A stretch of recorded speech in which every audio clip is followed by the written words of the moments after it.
Ընտրություններում հաջողելուց և երկրի վարչապետի պաշտոնը ստանձնելուց հետո ինչ ժամկետներում և ինչ պայմաններով եք պատկերացնում արցախահայ ռազմագերիների վերադարձը և արդյոք հնարավոր է դա։ Շնորհակալություն։ Համոզված եմ, որ հնարավոր է, համոզված եմ։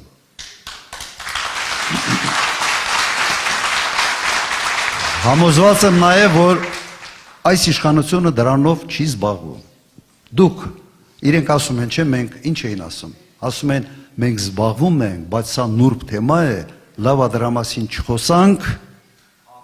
բայց մենք դրանով սենց զբաղվենք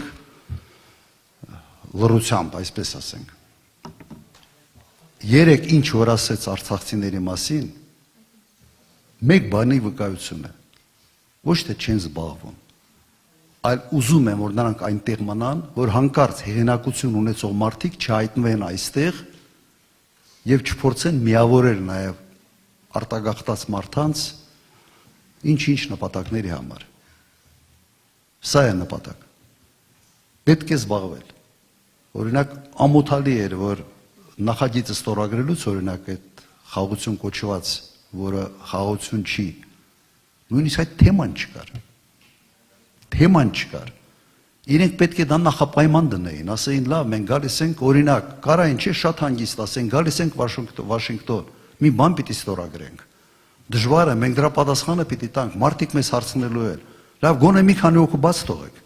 Կարային չէ ասեն։ Չեմ կասկածում, որ հնարավոր է դա անել։